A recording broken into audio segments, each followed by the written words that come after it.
Hoje pela manhã nós tivemos aqui um culto abençoado, graças a Deus. Continue orando pelo nosso pastor que está na Ucrânia.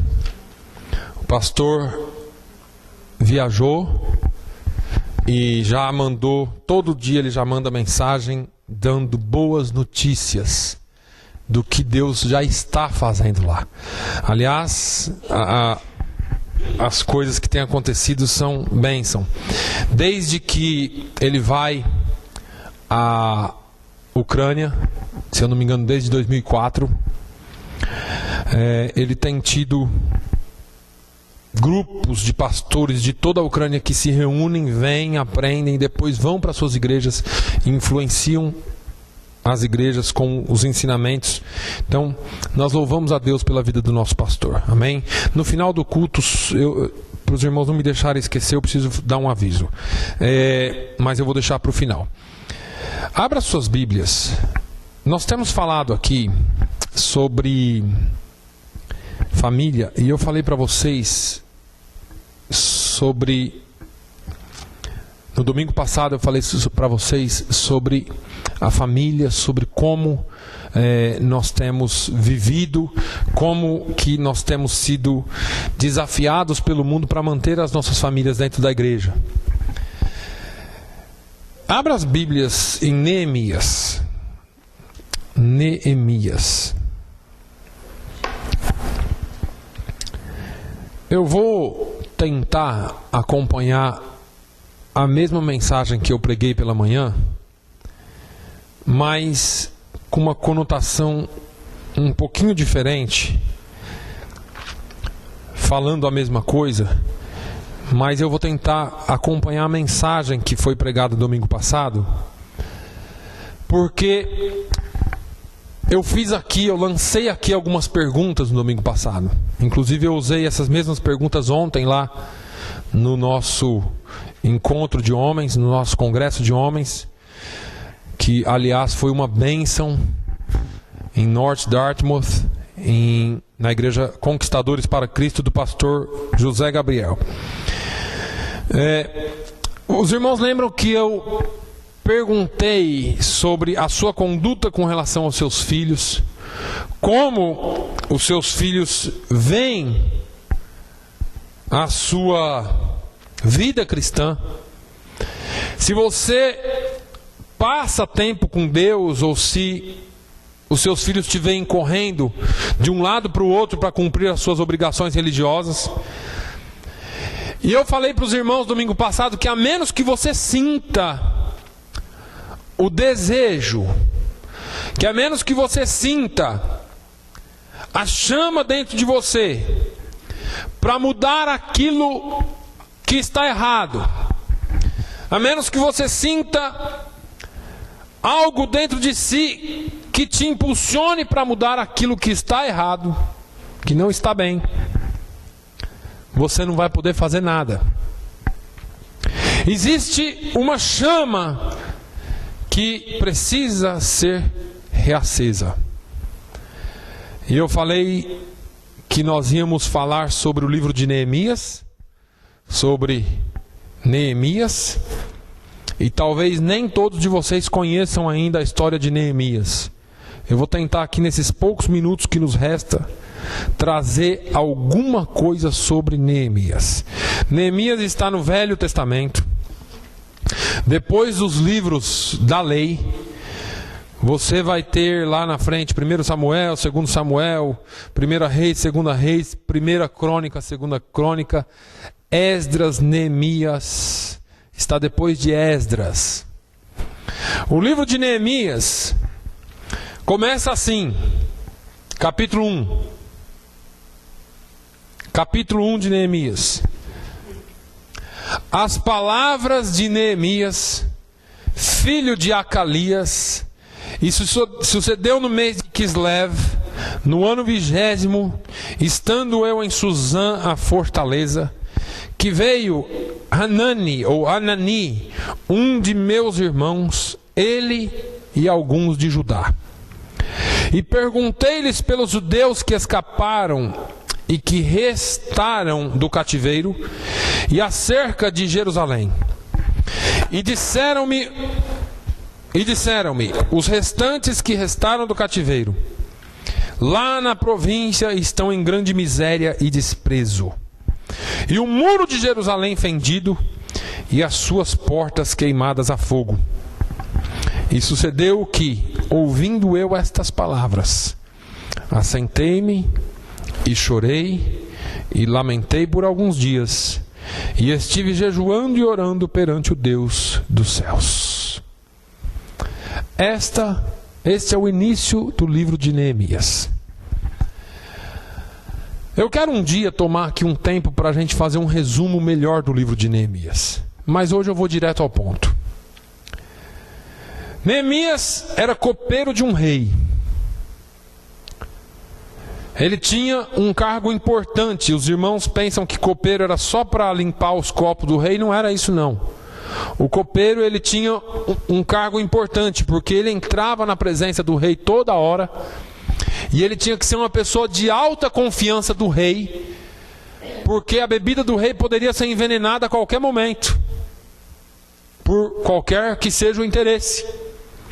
O copeiro, ele tinha acesso a qualquer momento ao trono, à sala do rei, porque ele que levava a bebida toda hora. Ele trocava o copo, colocava água, colocava vinho, seja lá o que fosse.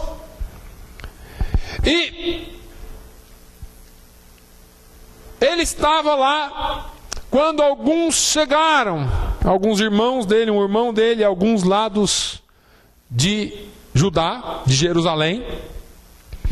E ele, curioso em saber a respeito do seu povo, perguntou: escuta, como que está o pessoal lá, os que restaram? Porque muitos foram levados cativos, e como que estão os que ficaram? E a notícia que ele teve desse povo foi: os restantes, os que sobraram do cativeiro, lá na província, estão em grande miséria e desprezo. E tem mais: os muros de Jerusalém estão todos quebrados, e as portas estão todas queimadas. Jerusalém era cercado por muitos portões. Era cercado por muros e por portões. Os portões eram a segurança da cidade. E agora a cidade tinha os muros quebrados, ou o muro quebrado, e os portões queimados. Eu quero parar por aqui, abrir um parênteses aqui para a gente continuar na nossa vida do dia de hoje. Nós estamos vivendo nos dias em que a igreja do Senhor muito pouco tem se importado com os seus. Falamos aqui sobre filhos no domingo passado. Falamos aqui sobre a família, como os pais têm a responsabilidade de educar os filhos no caminho do Senhor. E aqueles que não tiveram oportunidade, ou aqueles que não puderam fazê-lo, hoje estão na igreja e vê os filhos lá no mundo, vê as coisas acontecendo e levam de uma maneira natural. E eu não estou dizendo você, mas eu estou englobando a igreja como um todo.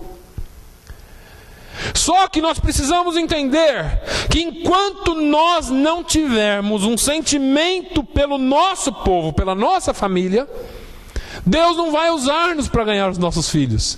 Deus não vai usar-nos para ganhar a nossa família e o nosso povo.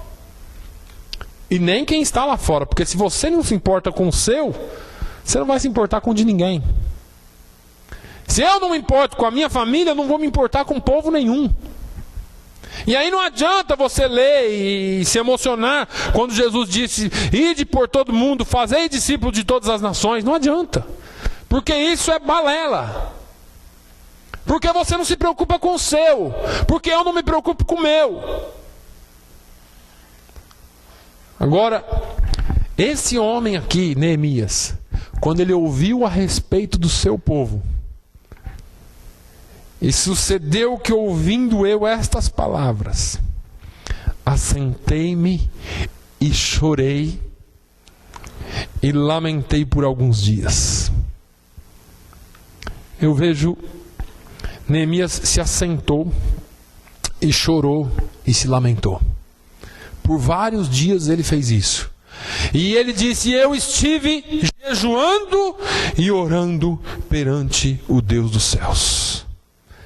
só alguém que tem um sentimento de profunda tristeza por ver os perdidos é que consegue entrar na presença de Deus e pedir por vidas, e não só por você.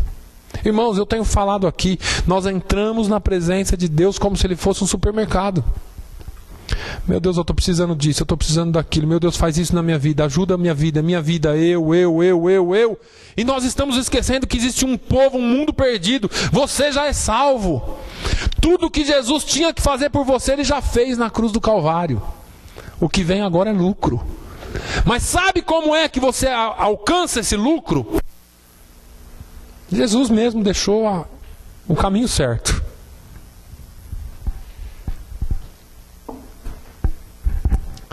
Primeiro, busca o reino de Deus. Primeiro, nós buscamos o reino de Deus. E aí as demais coisas vos serão acrescentadas. Acontece que nós buscamos primeiro as outras coisas em Deus. Mesmo que você fale assim, mas eu estou pedindo para Deus. Mas você não está pedindo para o reino de Deus. Você está pedindo para Deus, para você. Agora, ele assenta, chora, lamenta, jejua, ora perante o Deus dos céus. E ele disse: Senhor, Deus dos céus, Deus grande e terrível, que guardas o conserto e a benignidade para com aqueles que te amam e guardam os teus mandamentos. Olha que interessante como ele começa a oração. Vocês lembram que eu já preguei aqui sobre o povo? Não é que Deus esquece, mas aquele povo antigo parece que eles traziam as coisas à memória de Deus. Você acha que Deus não sabe disso aqui? Mas ele falou: Senhor Deus dos céus, Deus grande e terrível, que guardas o conserto, guardas a tua promessa e a benignidade para com aqueles que te amam e guardam os teus mandamentos. Deus é Deus, Ele é assim e acabou. Mas quando você declara isso para Ele, você está dizendo: eu também não esqueci, Senhor, que o Senhor é um Deus grande, que o Senhor guarda os teus concertos, as tuas promessas, as tuas alianças. E aí ele ora a Deus e ele pede perdão a Deus. Estejam, pois, atentos os teus ouvidos e os teus olhos abertos para ouvires a oração do teu servo, que eu hoje faço perante ti, de dia e de noite, pelos filhos de Israel, teus servos, e faço confissão pelos pecados dos filhos de Israel, que pecaram contra ti. Também eu e a casa de meu pai pecamos. De todo nos corrompemos contra ti, e não guardamos os mandamentos, nem os estatutos, nem os juízos que ordenastes a Moisés teu servo. Para aí um pouquinho. Ontem eu citei lá e vou citar aqui de novo. Deuteronômio 6. Deus fala com o povo de Israel e ele fala assim: Deuteronômio, isso, Deuteronômio 6. Esse, pois, são os mandamentos, os estatutos e os juízos que mandou o Senhor vosso Deus para vos ensinar, para que o fizesseis na terra a que passais a possuir, para que temas ao Senhor teu Deus e guarde todos os seus estatutos e mandamentos, que eu te ordeno, tu e teu filho e o filho do teu filho, todos os dias da tua vida, e que teus dias sejam prolongados. Ouve, pois, ó Israel, e atenta que os guardes, para que te bem suceda e muito te multipliques, como te disse o Senhor Deus de teus pais, na terra que mana leite e mel.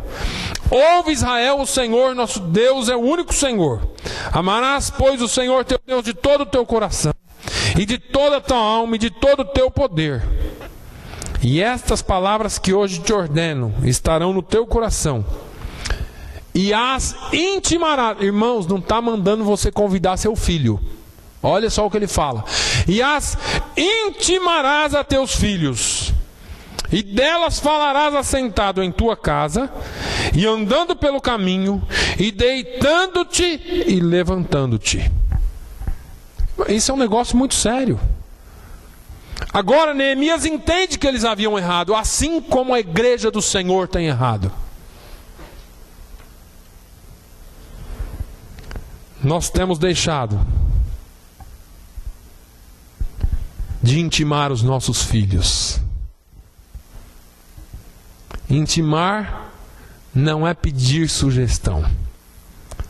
Intimar é falar para eles: olha, Deus é isso, os mandamentos são esses, a vida cristã é assim. Ensinar vírgula por vírgula, palavra por palavra. Mas Neemias reconhece o erro. E ele então ora ao Senhor, faz uma oração a Deus. Agora, é interessante que Neemias trabalhava, não trabalhava? De copeiro do rei. Eu estou falando bem assim para os irmãos entenderem isso bem, irmãos. É melhor eu ensinar do que eu pregar. Ele trabalhava, ele não deixou de trabalhar. Ele disse que orava dia e noite, certo? Significa que no trabalho dele, ele estava em constante oração. Significa que a vida dele se tornou uma constante oração pelo problema que ele estava enfrentando. Ele trouxe aquele problema para ele.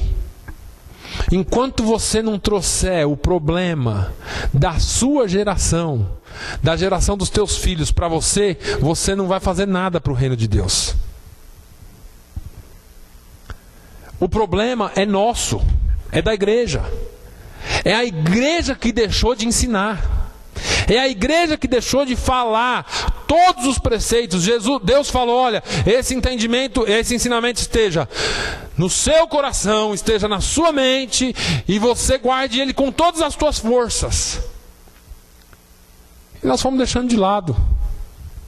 Algumas coisinhas aqui, outras ali. E o dia a dia, ocupações, e já não tínhamos mais tempo para ensinar os nossos filhos. E hoje nós reconhecemos que nós falhamos demais como igreja. Agora, não é tarde. Não é tarde. Interessante que no capítulo 2 diz: sucedeu, pois, no mês de Nissan, no ano 20º do rei Artaxerxes, que estava posto vinho diante dele, e eu tomei o vinho e o dei ao rei. Porém, nunca antes estivera triste diante dele. Olha o servo de Deus aqui. Ele trouxe a bandeja ou o carrinho com vinho, não sei como que era o negócio. E ele colocou o vinho lá no lugar que ele tinha que pôr. E ele pega a taça e leva ao rei. Isso era o serviço diário dele, muitas vezes por dia. E ele disse que nunca estivera triste diante do rei. Irmãos, sabe aqueles crentes que vão trabalhar e que o ímpio aconselha ele porque ele vive com a cara de travesseiro amassado? Parece que está sempre carregando um peso. Meus irmãos, para o mundo você tem que brilhar. Eu já falei para você, hora de clamar, hora de chorar é nos pés do Senhor. Isso aqui foi algo que ele trouxe. Uma tristeza tão grande dentro dele, pela situação do povo dele, que o rei, no versículo 2, e o rei me disse: por que está triste o teu rosto? Você não está doente. Não é isto senão tristeza de coração. Então temi muito em grande maneira. Olha, o rei olhou para ele e falou assim: Neemias, você não está doente. Você não parece que está gripado, que está com dor. Esse negócio está aqui dentro, é tristeza de coração. O que está acontecendo, Neemias? Já pensou o rei falando assim com você? Já pensou hoje, Jesus falando assim: o que está acontecendo com você? Qual é a tristeza do teu coração? O que é que está te doendo? E ele disse: viva o rei para sempre. Como não estaria triste o meu rosto, estando a cidade, o lugar dos sepulcros dos meus pais, assolada e tendo sido consumidas as suas portas a fogo? Neemias, ele trouxe ao rei, ele trouxe para a pessoa certa o sentimento que ele tinha pelo que havia acontecido à sua cidade e ao seu povo. Rei, como que eu poderia estar alegre se a minha família está nessa situação? Como que eu poderia estar feliz se o meu povo está perecendo? Como que eu poderia estar feliz se existe tanta gente para ser ganha, vivendo em miséria? A minha família, os meus irmãos, como que eu poderia estar triste? E o rei me disse: que me pedes agora? O que você quer? Eu lembro de Jesus: que queres que eu te faça? O que você precisa que eu faça para você? O que você quer de mim? Sabe o que ele fez? Então orei ao Deus dos céus. Então orei ao Deus dos céus. Irmãos, tem hora que não tem outro remédio a não ser orar e pedir direção para Deus. Senhor, me dá direção.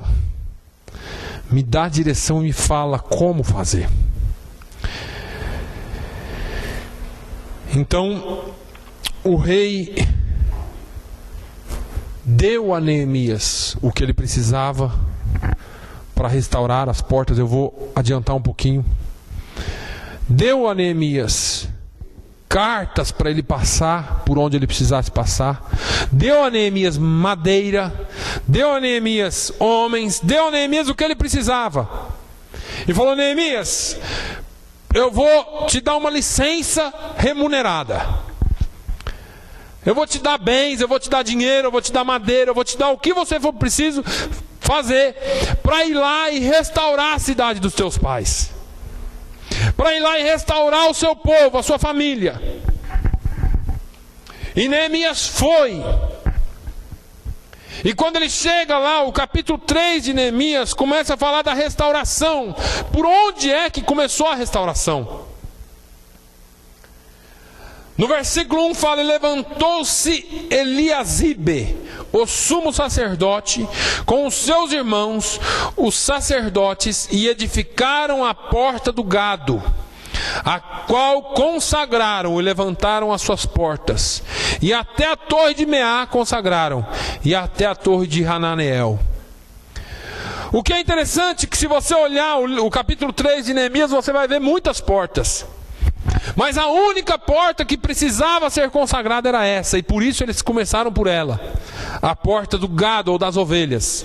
A porta do gado ou das ovelhas fala do momento em que você recebeu Jesus como Senhor. A porta do gado ou das ovelhas fala da sua vida com Jesus, da sua vida cristã. E eu quero que você reflita um pouco, porque muitas vezes eu e você, eu estou me incluindo, nós nos esquecemos da nossa vida cristã. Como assim? Nós vivemos a nossa vida tão naturalmente falando que a gente esquece que nós somos crentes. A gente esquece que um dia Jesus nos salvou, que um dia Ele nos libertou, que um dia Ele nos deu uma nova vida. E nós ficamos vivendo aquela vidinha arrastada, aquela vidinha pobre. E nós temos um Deus, nós temos o Espírito Santo que habita em nós. E aí, Neemias vem e fala: nós precisamos restaurar essa porta primeiro. Sabe o que significa para você e para mim? nós precisamos relembrar e restaurar a nossa vida cristã, ter certeza da nossa salvação. Tem muita gente que é salva, mas não tem mais a alegria da salvação. Davi, quando chegou nesse ponto, ele falou: Senhor, torna a dar-me a alegria da tua salvação e sustém-me com um espírito voluntário. Não adianta você ter salvação e não ter alegria da salvação. Viver uma vida comum. Leva a sua vidinha aí no dia a dia. A sua vida tem que ser diferente, irmão. Você tem o Espírito Santo dentro de você. Você tem Jesus, algo que o povo não tem. E eu não estou dizendo que você é melhor que ninguém. Eu estou dizendo que você tem um que é mais forte que o mundo. Não sou eu. A Bíblia diz que não é por obra, não é pelo que eu faço, mas é pelo que Ele fez. Restaurar a porta do gado significa relembrar, voltar lá atrás e lembrar o dia que você entregou sua vida para Ele e como eram as coisas antigamente. Eu entreguei a minha vida para Jesus e parecia que tudo ia mudar, parecia que ia dar uma explosão de mudança. Mas hoje eu estou vivendo a mesma coisa ou pior do que eu vivia antes. Por quê? Porque nós fomos esquecendo do primeiro amor. Nós fomos deixando as coisas para trás. É tempo de restaurar. É tempo de trazer a lembrança. Senhor, um dia o Senhor me salvou. Um dia o Senhor me libertou. Um dia o Senhor me deu uma nova vida. Senhor, torna a dar-me a alegria da tua salvação. No versículo 3, eles vão edificar a porta do peixe. A porta do peixe fala de missões, fala de evangelismo, fala do que eu e você precisamos como igreja fazer todo dia. Que só começa, você só vai poder evangelizar se você restaurar a primeira porta.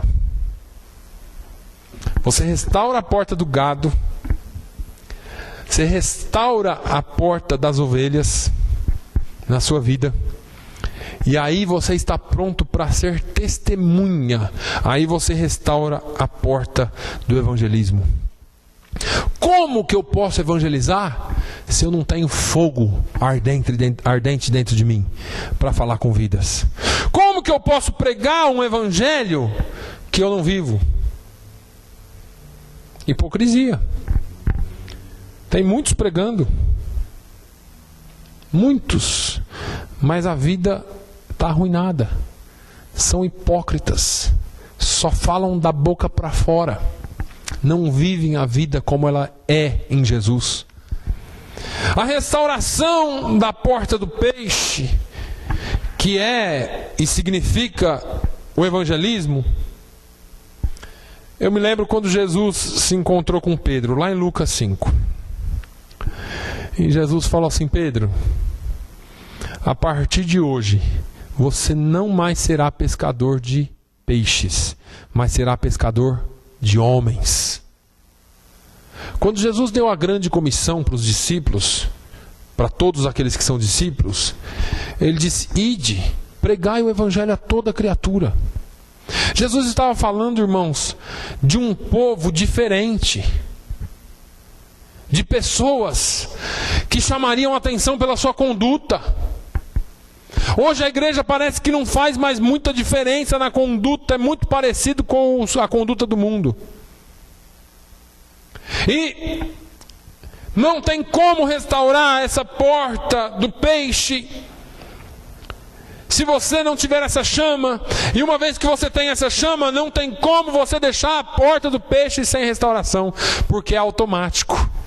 A partir do momento que você tem... Lembra daquelas pessoas que Jesus curava, que Jesus salvava? Lembra daquele homem manco, aquele homem paralítico, ou daquele cego que entrou? Não era esse o cego que vivia ali pedindo? Era ele. E agora ele vê. Quem fez isso com você? O homem chamado Jesus. O homem chamado Jesus. Você não consegue mais viver uma vida cristã no anonimato. Por que tem tanto crente que é agente secreto, irmãos? Por que tem tanto crente que ninguém sabe que ele é crente? Porque a chama está apagada. Eles são crentes religiosos, vêm na igreja, mas não vivem sua vida cristã. Temos que dar um passo a mais. No versículo 6, eles restauram a porta velha. A porta velha está intimamente ligada aos antigos marcos. O que é os antigos marcos? Quando você recebeu Jesus, você recebeu o Espírito Santo, a sua vida era diferente. Aí você começa a andar mais ou menos aqui e ali. Quando Jesus aparece a João em Apocalipse e fala: João, escreve aí, João. E João começa a escrever o livro de Apocalipse. No capítulo 2 e no versículo 5, quando ele está escrevendo a igreja de Éfeso, ele diz assim: olha, lembra-te, pois, de onde caíste, e arrepende-te, e pratica as primeiras obras. As primeiras obras são aquilo que você fazia quando você recebeu Jesus. Quando você recebeu Jesus, você não conseguia ficar quieto. Começa por aí. O que foi? Rapaz, eu tive minha vida mudada. Olha, eu fui lá. Você quer pregar o evangelho para todo mundo. Você quer falar para todo mundo de Jesus. Agora eu encontrei. Agora eu achei. Depois, com o tempo, você vai ficando crente velho, crente antigo, esperto. Agora eu já tenho mais conhecimento, eu tenho maturidade e não precisa mais falar de Jesus. Todos nós precisamos voltar. Lembra-te. Lembra-te, pois, de onde caíste, e arrepende-te, e pratica as primeiras obras. As primeiras obras que você fazia. Lembra-te do teu primeiro amor. Lembra-te que quando eu te salvei, lembra-te quando eu te tirei de onde você estava. Fale, anuncie, pregue.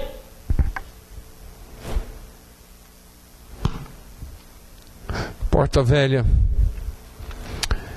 está ligado intimamente àquilo que nós éramos e fazíamos e não fazemos mais. Parece que não temos mais prazer em fazer as coisas. Parece que a nossa vida é tão fraca. Por isso nós precisamos restaurar a próxima porta. E eu vou só até ela. A porta do vale fala da restauração da nossa intimidade com Deus. Ela tem duas visões ou dois prismas distintos. O primeiro é aquele vale que fala de um vale que você desce porque Deus permite você descer. Deus é o Deus dos montes e é o Deus dos vales também. Tem momentos na sua vida que você vai estar lá em cima, mas tem momentos que você vai estar lá embaixo. E quando você está lá embaixo, muitas vezes você ora e Deus não responde. Você se sente sozinho, você se sente triste, você se sente a pior pessoa do mundo e parece que Deus não está nem aí para a sua situação. Momentos das nossas vidas que Deus permite nós passarmos. Deus permite que a gente passe para aprender. Salomão, escrevendo Eclesiastes, eu já disse que Salomão foi o homem mais sábio do mundo. Ele disse: olha, quer aprender alguma coisa? Vai na casa onde há luto, não na casa onde há festa. Porque na casa onde há luto, você vê o fim de todas as coisas. E aí você para, raciocina, pensa um pouquinho na sua vida. Na casa onde há festa, não tem nada para você aprender. É só festa. Na casa onde há luto, onde há morte, você olha para aquilo lá e fala: olha quão frágil nós somos, um dia vai ser eu. E você começa a refletir na sua vida. Tem hora que Deus te coloca lá embaixo para você começar a refletir e saber que sem Ele você não é nada. Mas também fala de intimidade com Deus. Porque o crente que quer intimidade com Deus, não adianta estar de peito inchado. Tem que estar humilhado na presença dele. Neemias, ele disse assim: olha, então eu me assentei e chorei e lamentei por alguns dias e estive jejuando e orando ao Deus dos céus. Ele sabia descer na presença de Deus. Vocês já ouviram dizer que se você estiver de joelho é quando você está em pé? Vida de joelho é vida de pé. Vida de pé geralmente é vida caída. Joelho fala de uma vida de oração, uma vida de intimidade e busca com Deus em todos os instantes. Não necessariamente estar ajoelhado o tempo todo. Esse joelho fala da sua humilhação diante de Deus, do seu gesto de humildade diante de Deus. Porta do vale. Intimidade restaurada com Deus. A igreja do Senhor Jesus só vai marchar quando nós tivermos essas portas restauradas. A nossa vida pessoal com Deus só vai para frente, e o diabo tenta o tempo todo falar assim: você não é nada, você não é ninguém, você só é mais um, será que vai dar certo, será que você vai conseguir? Mas quando eu tenho a minha porta, a minha primeira porta do gado restaurada, eu falo: eu não sou mais um, eu não sou qualquer um, porque quem está em mim é maior do que todas as coisas. Você tem certeza do que você é em Jesus. E aí você começa passo a passo a caminhar com Ele. Deus tem muito para nós, irmãos. Deus tem muitas coisas para nós. Nós é que falhamos demais na nossa posição diante dEle. Nós falhamos demais no nosso naturalismo. Nós somos tão naturais. Alguns de nós vamos sair daqui e vamos esquecer daqui meia hora do que foi falado. Eu espero que você entenda que a graça de Deus, quando nós falamos de porta do gado, é muito maior do que as acusações que o diabo tem sobre a sua vida. Você é salvo, você é lavado, remido no sangue do Cordeiro. Nele nós podemos todas as coisas. Amém? Que Deus fale muito mais ao seu coração do que eu pude falar. Pai, nós te agradecemos. Louvamos o teu nome. Bendizemos e magnificamos a tua majestade. Quero nessa hora, Senhor, no nome de Jesus, pedir pela tua igreja.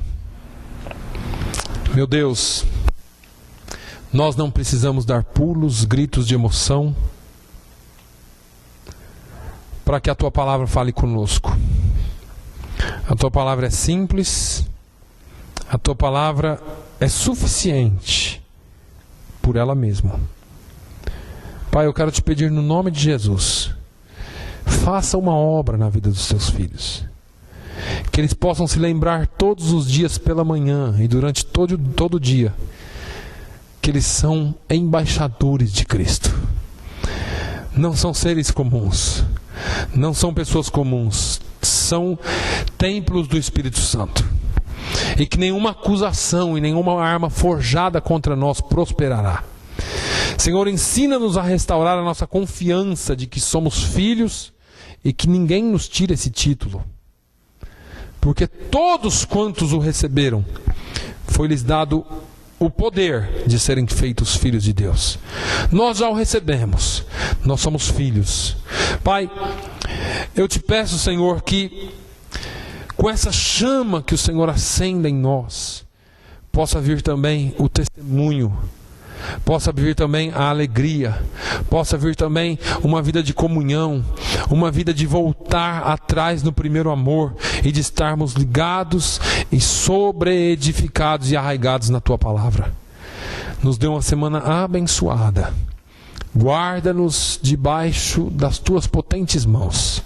Senhor, eu oro por aqueles que estão enfermos nas suas casas. Visita agora, Senhor, e faça um milagre. na vida de cada um. A nossa irmã Ana, que está em casa, não pôde estar conosco porque está enferma.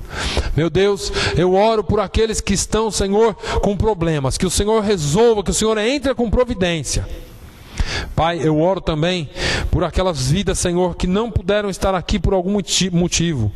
A irmã Cindy, o Rui, seus filhos, Senhor, no nome de Jesus, toca na vida deles, reacende essa chama, entra com providência, no nome de Jesus. E eu te peço, continue salvando vidas.